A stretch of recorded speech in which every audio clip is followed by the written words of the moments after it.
मुंबई अहमदाबाद राष्ट्रीय राजमार्ग NH-48 के वसई नैगांव चिंचोटी क्षेत्र में खराब सड़कों, गड्ढों और लगातार ट्रैफिक जाम के कारण नागरिकों का दैनिक जीवन अस्त व्यस्त हो गया है। ये समस्या कई महीनों से बनी हुई है और राष्ट्रीय राजमार्ग प्राधिकरण तथा संबंधित विभागों को बार बार सूचित करने के बावजूद कोई ठोस कदम नहीं उठाए गए हैं। ससुनवघर गांव के सैकड़ों ग्रामीण, जिनमें महिलाएं भी शामिल थीं, ने इस निष्क्रियता के खिलाफ गुरुवार को एकजुट होकर अपना विरोध व्यक्त किया। उन्होंने व्यक्तिगत रूप से भारत के प्रधानमंत्री नरेंद्र मोदी को पत्र लिखकर आत्महत्या की अनुमति की मांग की। ये पत्र ससुनवघर डाकघर से दिल्ली भेजे गए, जिनमें नागरिकों ने अपनी गहरी पीड़ा और निराशा व्यक्त करते हुए लिखा है, हम जिंदा तो हैं, पर मर चुके हैं। अब हम क्या कर सकते हैं? हमारी आधी जिंदगी तो जाम में ही बीत जाती है। जिम्मेदार अधिकारियों पर कार्रवाई करें, वरना हमें आत्महत्या करने की इजाजत दें। इस विरोध प्रदर्शन में विशेष रूप से महिलाओं ने भाग लिया और बताया कि रोजाना स्कूली बच्चे, मरीज, गर्भवती महिलाएं और बुजुर्ग इस जाम में फंस जाते हैं। उन्होंने प्रशासन को सोते हुए करार देते हुए त्वरित समाधान की मांग की। नायगांव पूर्व पुलिस थाने को इस घटना की जानकारी पहले ही दी जा चुकी थी और पुलिस ने कानून व्यवस्था बनाए रखने के लिए आवश्यक मदद प्रदान की।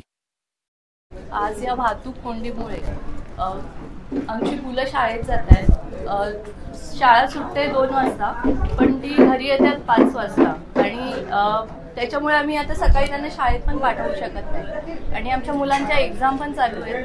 त्या एक्झाम मिस होत आहेत त्यांच्या, त्याच्यामुळे आम्हाला खूपच त्रास होतोय। त्यांचं भविष्यच नाहीये यापुढे। पंतप्रधानांनी जर परवानगी दिली नाही किंवा असं म्हणजे पुढे आता काय रस्त्याचं झालं नाही, इतक्या मोठ्या पाऊस झाल्यानंतर काय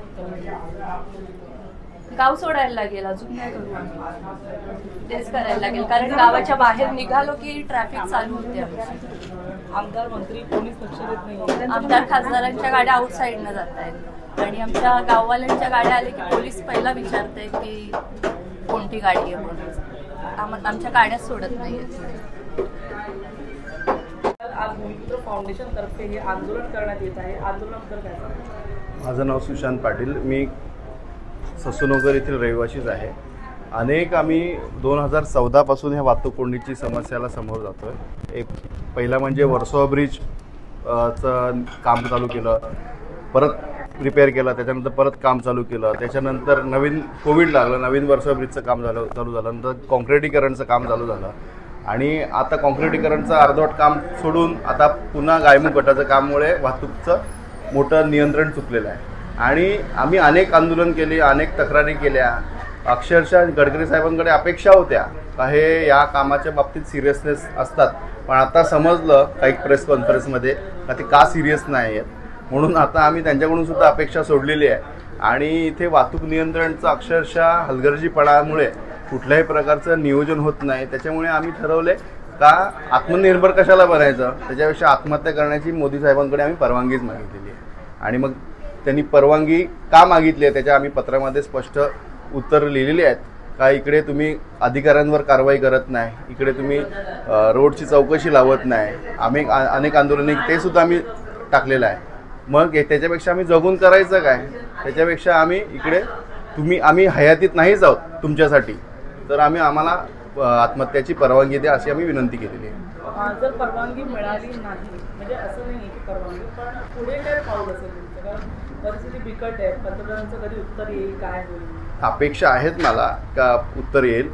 आम्ही अपेक्षित आहोत की जर इकडे आम्हाला जगवायचं असेल तर त्यांनी इकडचे रस्ते, सर्व्हिस रोड पूर्ण करायला पाहिजेत।